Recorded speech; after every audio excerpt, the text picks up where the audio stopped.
Everyone, मैं doctor प्रगति गुप्ता और आज इस वीडियो में हम बात करेंगे किडनी फेलियर पेशेंट्स के अंदर कैसे हम हीमोग्लोबिन बढ़ा सकते हैं।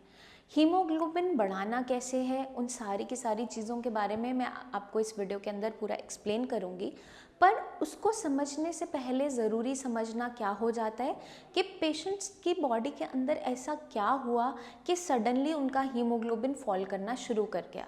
उनका अचानक से हीमोग्लोबिन बहुत कम होना शुरू हो जाता है, पेशेंट अनीमिक होता चला जाता है। अब किडनी फेलियर के पेशेंट के अंदर उसकी बॉडी के सेलुलर लेवल पे उसके सेल्स के अंदर क्या हो रहा है वो सबसे पहले समझना ज़रूरी हो जाता है। जब भी किसी पेशेंट की किडनी ख़राब होनी शुरू होती है तो सबसे पहले क्या देखने को मिलता है कि किडनी जो काम कर रही थी आपके शरीर के अंदर वो काम अब ठीक तरीके से नहीं हो पा रहा होता है। उसकी वजह से क्या होता है, शरीर के अंदर गंदगी इकट्ठी होनी शुरू हो जाती है। अब किडनी हमारी नॉर्मल फंक्शन उसके जो रहते हैं, क्या क्या काम करती है, आप उसको पहले समझ लीजिए।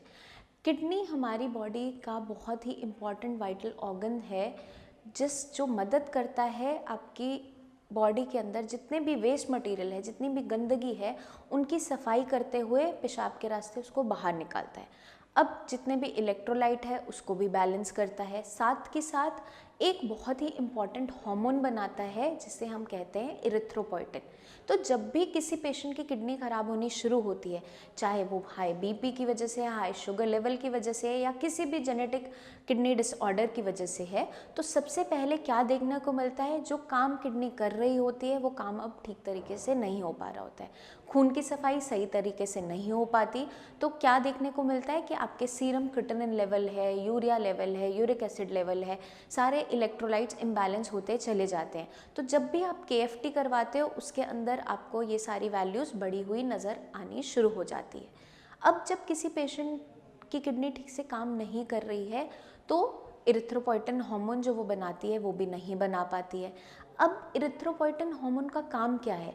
इरिथ्रोपोइटिन एक ऐसा हार्मोन है जो मदद करता है आपका ब्लड फॉर्मेशन के अंदर।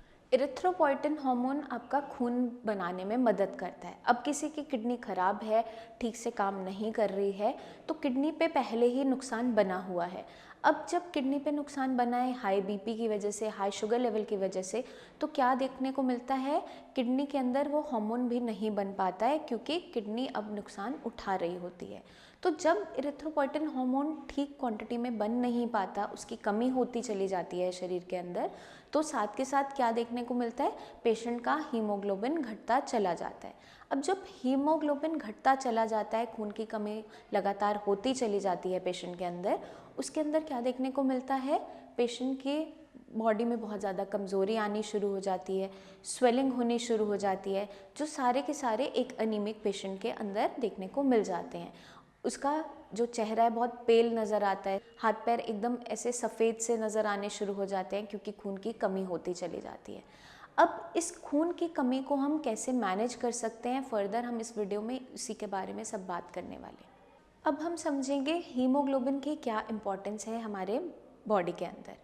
हीमोग्लोबिन एक ऐसा प्रोटीन कंपाउंड है जो रेड ब्लड सेल्स के अंदर होता है। रेड ब्लड सेल्स जो आरबीसीज हैं वो खून बनाने में मदद करते हैं। अब किसी भी ऑर्गन तक अगर नरिशमेंट जाना है, सिंपल टर्म्स में समझ सकते हो कि हर एक ऑर्गन को खाना पीना चाहिए अपनी ग्रोथ को बढ़ाने में, अपने फंक्शंस को चलाने में, कोई भी काम करने में, तो हर एक ऑर्गन को नरिशमेंट चाहिए होता है, खाना पीना चाहिए होता है। अब ये खाना पीना कौन पहुंचाता है? हीमोग्लोबिन पहुंचाता है ऑर्गन्स तक। अब हीमोग्लोबिन आपके खून के अंदर का ऐसा प्रोटीन कंपाउंड है जो हर एक ऑर्गन को नरिशमेंट पहुंचाता है, ऑक्सीजन पहुंचाता है, क्योंकि हर एक ऑर्गन तक अगर ऑक्सीजन पहुंचेगी और नरिशमेंट पहुंचेगा तभी वो ऑर्गन ठीक रह पाता है, अपना नॉर्मल काम कर पाता है। क्योंकि अगर आपकी बॉडी के अंदर खून की कमी होती चली जाती है तो पेशेंट की बॉडी के अंदर एक तो बहुत ज़्यादा कमज़ोरी होनी शुरू हो जाती है, क्योंकि खून ठीक तरीके से आपकी बॉडी तक जा नहीं पा रहा है, क्योंकि ऑलरेडी वो कम क्वांटिटी में है, ठीक तरीके से आपके जो फंक्शंस हैं बॉडी के वो नहीं हो पा रहे होते हैं। तो पेशेंट के अंदर बहुत जल्दी थकान होनी शुरू हो जाती है। जब भी पेशेंट थोड़ा सा भी काम करता है, मान लीजिए सीढ़ी चढ़ रहा है या फिर चल रहा है, थोड़ा सा भी कदम देने पे उसका सांस फूलने लग जाता है, क्योंकि आपके हर एक ऑर्गन तक अच्छी तरीके से ऑक्सीजन नहीं पहुंच रही है। तो ज़रूरी क्या हो जाता है कि आपका हीमोग्लोबिन जो बॉडी के अंदर है वो नॉर्मल वैल्यूज़ के अंदर होना बहुत इंपॉर्टेंट होता है। अब वहीं किडनी फेलियर के पेशेंट के अंदर क्या देखने को मिलता है, यही हीमोग्लोबिन लेवल्स बहुत कम होने शुरू हो जाते हैं। अब पेशेंट के अंदर ऑलरेडी बहुत सी चीज़ें कट डाउन करवा दी जाती हैं, क्योंकि आपके जब भी क्रिएटिनिन लेवल्स बढ़ रहे होते हैं, यूरिया लेवल्स बढ़ रहे होते हैं, तो सबसे पहले डॉक्टर क्या बोलता है, आपको प्रोटीन का इंटेक कट डाउन करवाने के लिए सबसे पहले कह दिया जाता है। अब जो हीमोग्लोबिन मैंने आपको बताया वो प्रोटीन कंपाउंड है, प्रोटीन से ही बनता है। जब पेशेंट का प्रोटीन बंद करवा दिया जाता है, जैसे उसकी दालें हैं, दूध से बनी आइटम्स हैं, नॉनवेज है जिनके अंदर भी प्रोटीन होता है, तो ऑटोमेटिकली क्या होता है, पेशेंट की बॉडी के अंदर वीकनेस आनी शुरू हो जाती है। बट डॉक्टर के पास और कोई रास्ता नहीं होता है, क्योंकि अगर पेशेंट के लेवल्स बहुत तेज़ी से बढ़ते हैं तो उसका मैनेजमेंट हम इसी तरीके से करवाना शुरू करते हैं। तो अब हमें क्या ध्यान रखना है कि आपका हीमोग्लोबिन मेंटेन भी रहे, डाइट में भी हमें चीज़ों को फॉलो करना ज़रूरी हो जाता है। अब समझना ये ज़रूरी हो जाता है कि आपका हीमोग्लोबिन फॉल ही क्यों किया। फॉल इसलिए किया क्योंकि आपकी किडनीज ठीक तरीके से काम नहीं कर पा रही होती हैं और इरिथ्रोपोइटिन हार्मोन नहीं बना पा रही होती है। तो जब भी कोई किडनी फेलियर का पेशेंट आता है और उसका हीमोग्लोबिन कम आ रहा होता है, उसे दो तरीके से मैनेज करवाया जाता है, आयरन सप्लीमेंटेशन से और इरिथ्रोपोइटिन की सप्लीमेंटेशन से।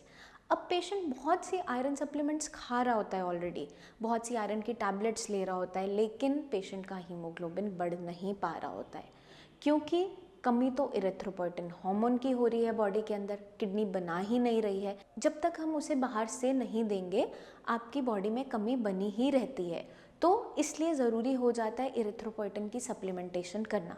अब इरिथ्रोपोइटिन हार्मोन की सप्लीमेंटेशन हम किस तरीके से करते हैं, जैसे आप सबको पता ही होगा, जब भी किसी पेशेंट के अंदर डायबिटीज़ होती है तो इंसुलिन कम बननी शुरू होती है, तो हम उसको कैसे पूरा करते हैं, उसकी भरपाई कैसे करते हैं, इंजेक्शन के फॉर्म से हम इंसुलिन इंजेक्ट करते हैं बॉडी के अंदर। वैसे ही कोई थायराइड का पेशेंट है, हाइपोथायरॉयडिज्म का पेशेंट है, उसके अंदर थायरोक्सिन हार्मोन ठीक क्वांटिटी में नहीं बन रहा होता है, तो उसको टैबलेट्स के फॉर्म में बाहर से हार्मोन दिया जाता है, हार्मोन थेरेपी दी जाती है। उसी तरीके से सिमिलरली इरिथ्रोपोइटिन हार्मोन की सप्लीमेंटेशन की जाती है। अगर किसी पेशेंट के अंदर हीमोग्लोबिन की कमी हो रही है, किडनी फेलियर के पेशेंट के अंदर आयरन सप्लीमेंटेशन करने के बावजूद भी हीमोग्लोबिन लेवल बढ़ नहीं पा रहा है, तो वहाँ पे इरिथ्रोपोइटिन हार्मोन की सप्लीमेंटेशन करनी पड़ती है। आपको इंजेक्टेबल्स के फॉर्म में इरिथ्रोपोइटिन के इंजेक्शंस देने होते हैं। वो डिपेंड करता है कि आपके हीमोग्लोबिन लेवल्स क्या हैं, उसके अकॉर्डिंग डॉक्टर डोज डिसाइड करता है कि आपको वीकली वो सबक्यूटेनियस लेना है, ट्वाइस अ वीक लेना है, 15 दिन में लेना है, कैसे लेना है, वो हम डिसाइड करते हैं। पहले पेशेंट की हिस्ट्री पिकअप करते हैं कि किडनी ख़राब हो क्यों रही है, हाई ब्लड प्रेशर की वजह से, हाई शुगर लेवल्स की वजह से, या कोई आईजे नेफ्रोपैथी का केस तो नहीं है, पॉलीसिस्टिक किडनी तो नहीं है, क्योंकि हर एक किडनी फेलियर के पेशेंट के अंदर सूनर और लेटर हीमोग्लोबिन लेवल फॉल करना शुरू कर ही जाता है।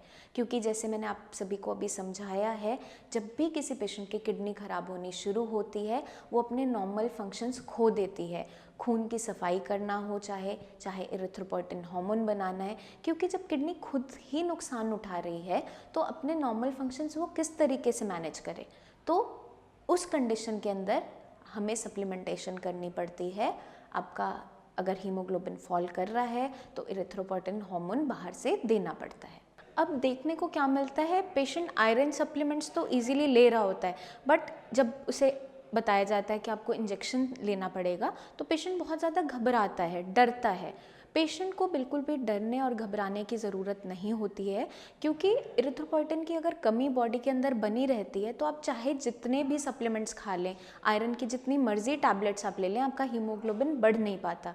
जो पेशेंट डायलिसिस पे भी होते हैं, वीकली डायलिसिस हो रहा है, वंस हो रहा है, ट्वाइस हो रहा है, तो उनके अंदर भी हीमोग्लोबिन लेवल्स मेंटेन करने ज़रूरी हो जाते हैं। तो हमेशा डॉक्टर्स एडवाइस करते हैं कि आपको इरिथ्रोपोइटिन की सप्लीमेंटेशन करनी ज़रूरी हो जाती है। ये बहुत इजीली आप इंजेक्शन लगवा सकते हो, ये सबक्यूटेनियस भी लगता है, आईवी में भी लगता है, आईवी फॉर्म में, इंट्रावेनस भी लगता है, बट सबक्यूटेनियस फॉर्म में इजीली ये एडमिनिस्टर हो जाता है।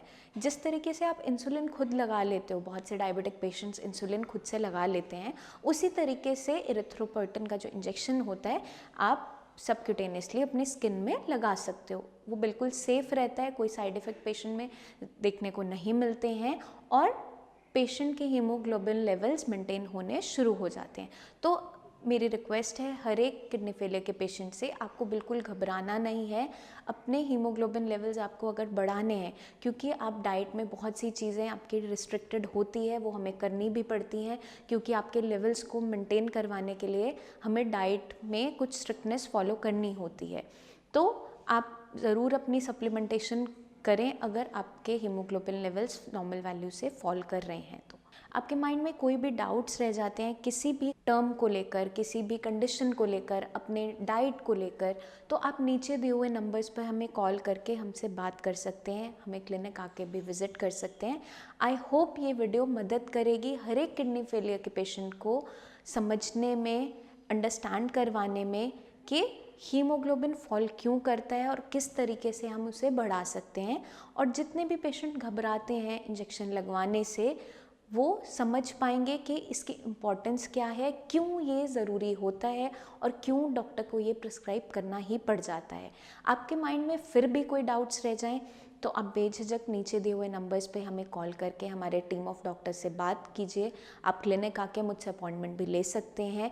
कोई भी आपकी रिपोर्ट्स हैं आप व्हाट्सएप भी कर सकते हैं। आई होप आज सभी पेशेंट्स के सारे डाउट्स क्लियर हो गए होंगे। फिर भी कोई आपके माइंड में डाउट्स रह जाते हैं तो आप बेझिझक हमसे बात ज़रूर करें, क्योंकि जब तक आप अपनी क्वेरीज शेयर नहीं करेंगे उसका सलूशन नहीं निकल पाता है। जल्दी ही मिलते हैं नेक्स्ट वीडियोज़ में, जिसमें मैं लेकर आऊँगी बहुत सी टिप्स जो मदद करेंगी आपकी किडनी हेल्थ को अच्छे से मेंटेन करने में। तब तक के लिए आपको बस एक छोटा सा काम करना है, अपना खास ध्यान रखना है। Take care.